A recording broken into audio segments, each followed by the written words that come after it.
Abigail, j'aimerais immigrer au Canada. Je veux immigrer au Canada, je ne sais pas comment faire. Je veux venir m'installer au Canada, je ne sais pas comment faire. Je veux venir vivre au Canada, je ne sais pas comment faire. Donc, si toi aussi, tu es dans cette optique, tu veux venir au Canada, mais tu ne sais pas quel volet choisir pour immigrer, reste scotché juste après le générique. Je vais pouvoir expliquer ça en détail, quels sont les volets qui s'offrent à toi et lequel peut-être serait le plus approprié pour toi pour immigrer. Donc, restez après le générique, je vais vous détailler ça.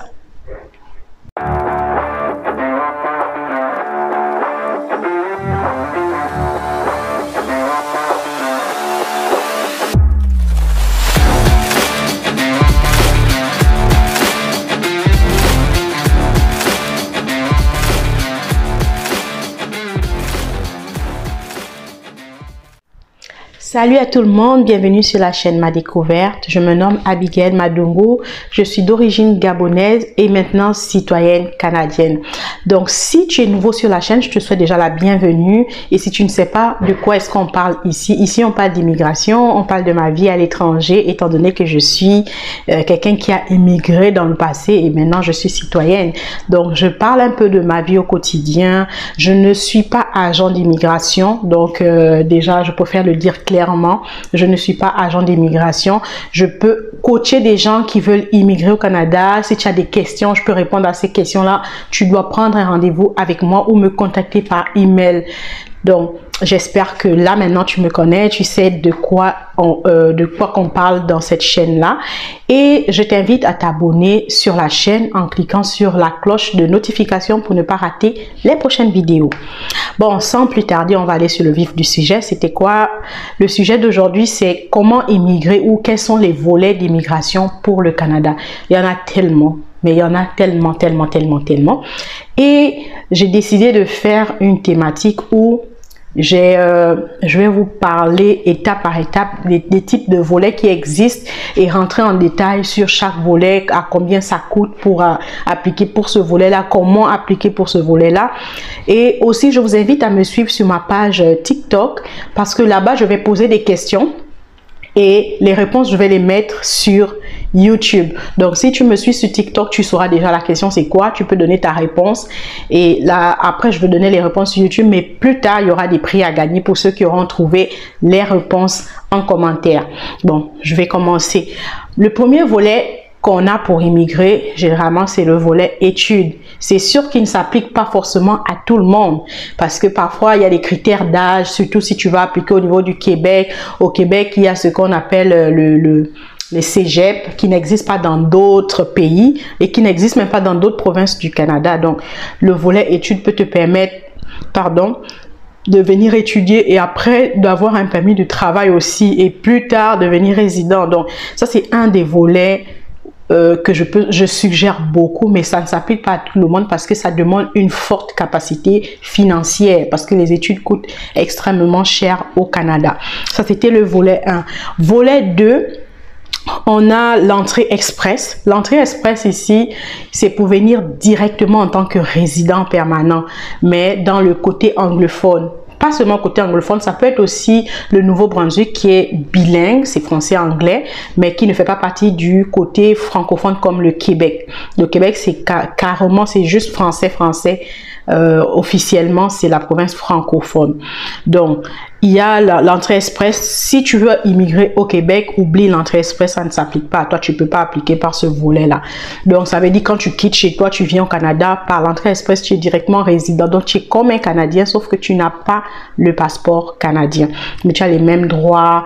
Tu peux bénéficier de l'assurance maladie. Bref, anyway.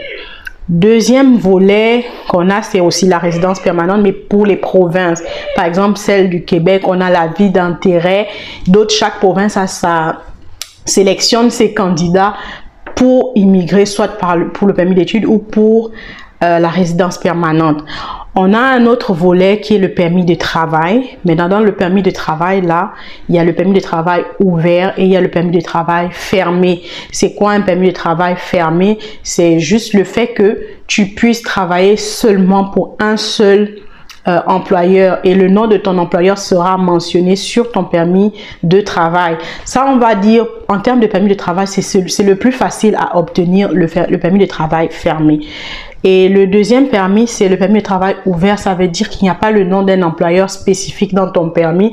Tu peux travailler pour n'importe quel employeur qui te plaît au Canada, bien sûr, pas aller faire le striptease et autres, voilà.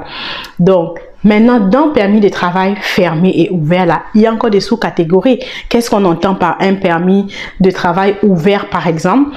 J'ai énuméré ça sur une feuille pour ne pas oublier un point. Donc, on a le PVT. C'est quoi un PVT? C'est un permis vacances-travail. Mais ça ne s'applique pas à tout le monde. Généralement, c'est beaucoup les Français. Il y a une liste de pays qui peuvent appliquer pour un PVT, dont les Français, par exemple. Donc, il vient en vacances, mais il a le droit de travailler. Je vais rentrer en profondeur sur ça dans une prochaine vidéo. Aujourd'hui, on est juste là pour citer les types les volets qu'on peut utiliser pour immigrer au Canada. Donc, on a le permis de travail vacances-travail, pardon, le PVT. On a le permis de travail pour conjoint d'un étudiant ou le conjoint d'un travailleur qualifié. Ça veut dire une personne qui vient avec un permis d'études, son conjoint peut venir avec lui et obtenir un permis de travail ouvert. Même chose, si une personne vient en tant que travailleur qualifié au Canada, son conjoint ou sa conjointe peut, elle, appliquer pour un permis de travail ouvert. Donc, l'autre, lui, doit travailler pour un employeur fixe, mais son conjoint, lui, peut travailler pour n'importe qui au Canada. Donc, ça, c'est le permis de travail pour les conjoints. On a le permis de travail transitoire. Ça ne s'applique pas à tout le monde. C'est pour certains demandeurs de la résidence permanente. Par exemple, tu es travailleur, mais tu as déjà lancé ta procédure de la résidence permanente. Tes papiers vont bientôt expirer. Donc, au lieu que tu quittes le territoire, là, tu vas demander un permis de travail transitoire. Et ça s'applique donc pas à tout le monde. On a le permis de travail pour les personnes qui ont été parrainées. Si je prends mon cas, par exemple, si je parraine ma mère et qu'elle vient, elle peut, en attendant d'avoir tous les papiers et tout, elle peut avoir un permis de travail pour lui permettre de travailler en attendant que les papiers sortent. Donc, ce que j'ai cité ici, ça, c'est juste les permis de travail ouverts. Oh, j'allais oublier un. Il y a le permis de travail post-diplôme. C'est pour ceux qui ont étudié au Canada, donc les étudiants, ceux qui sont venus étudier au Canada, qui ont terminé leurs études, ils ont le droit d'avoir un permis de travail post-diplôme. Et ça te permet de travailler pour n'importe qui au Canada. Ça veut dire, si tu as étudié pendant 3 ans, tu auras un permis de travail post-diplôme de 3 ans. C'est lié à ton permis d'études, en fait. Grosso modo, c'est ça qu'on a comme permis de travail ouvert. Maintenant, on va aller dans le cas du permis de travail fermé. Aujourd'hui, je ne vais pas rentrer dans les détails de combien coûte le visa pour le permis de travail ouvert, ou bien combien coûte le visa pour le post-diplôme et tout. Ça sera de sujet d'autres vidéos. Comme j'ai dit, je vais aller comme pas à pas pour que tout le monde puisse bien comprendre, pour que chacun choisisse vraiment ce qui s'applique à lui. On va rentrer en détail et vous allez pouvoir choisir quel profil s'applique à vous. Vous répondez aux critères de quel profil, en fait. Bon, on va continuer.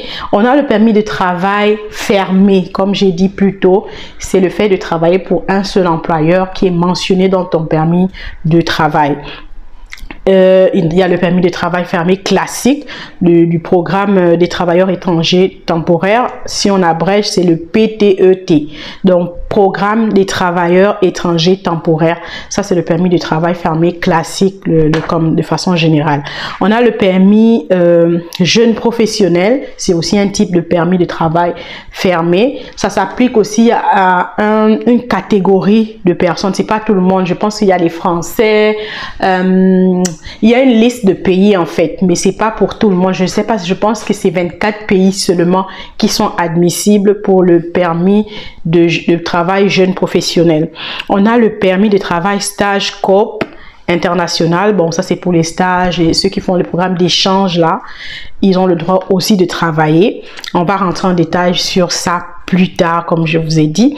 On a le permis de travail de mobilité francophone. C'est quoi? C'est C'est un peu comme le permis de travail normal, sauf que tu appliques hors du Québec. Donc, si tu es francophone et tu appliques pour travailler dans une zone anglophone, dans une province anglophone, je vais prendre un exemple clé. Je suis gabonaise, j'applique pour le permis de travail, mais je vais aller travailler en Ontario. Ontario, c'est une province anglophone. À ce moment, quand je vais appliquer, je vais mettre dans ma lettre explicative que moi, je veux appliquer sur le volet mobilité francophone. Mais il faut s'assurer de respecter les critères pour la mobilité francophone. Et ça, je vais l'expliquer quand je vais parler de mobilité francophone. Pour aujourd'hui, on parle juste des programmes. On a le permis de travail pour celui qui a déjà un CSQ, mais dont le permis de travail va expirer. Je prends un cas, j'ai fini les études, j'ai déjà demandé mon CSQ et là, j'ai le permis de travail. Sauf que j'ai lancé la procédure de la résidence permanente, mais ça n'a pas encore abouti, c'est pas encore, les résultats ne sont pas sortis. Mon permis de travail que j'ai actuellement, il est sur le point d'expirer. Donc, je vais pas quand même partir du Canada comme ça. À ce moment, je vais demander un autre permis de travail, mais ce sera un permis de travail fermé à ce moment-là. Parce que le premier qu'on va te donner, si j'ai étudié ici, ce sera le post-diplôme. Après le post-diplôme, je peux avoir un permis de travail fermé. Donc, grosso modo, ça c'est ce que j'ai comme moyen d'immigration. Donc, les moyens que vous pouvez utiliser pour immigrer. Maintenant, il faut savoir, vous remplissez quels critères. Parce que si vous dites, par exemple, vous allez faire l'entrée express, ben, l'entrée express, c'est un volet qui va sur le pointage. Il faut avoir assez de points pour être sélectionné. Mais bref, aujourd'hui, je ne vais pas vous saturer l'esprit avec trop d'informations. Donc, vidéo numéro 1 aujourd'hui, c'était juste de vous donner quelques volets que moi je connais pour immigrer. Donc, je vais juste récapituler.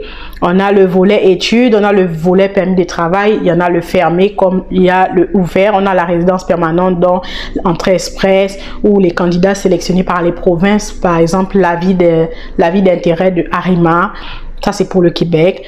On a aussi la citoyenneté, hein. Donc si vous êtes déjà résident permanent, la prochaine étape c'est d'appliquer pour la citoyenneté canadienne.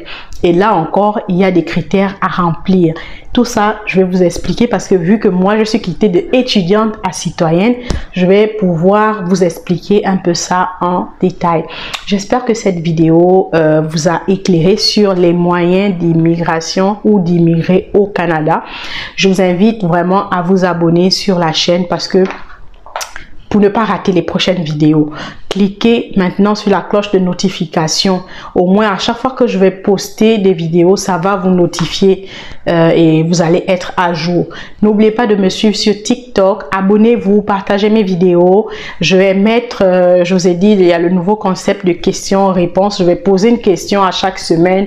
Vous allez répondre en commentaire. Celui qui va trouver la meilleure réponse, ça se peut que je peux décider de coacher cette personne-là gratuitement. Et il y aura d'autres prix à venir. Pour le moment, on va s'arrêter d'abord au coaching gratuit. Donc, tu peux avoir 1 heure avec moi. Tu vas me poser toutes tes questions et je pourrai te montrer. Donc, soit connecté sur TikTok, soit connecté sur YouTube parce que sur TikTok, je vais mettre la question, mais je vais mettre ça aussi sur les shorts de mon YouTube.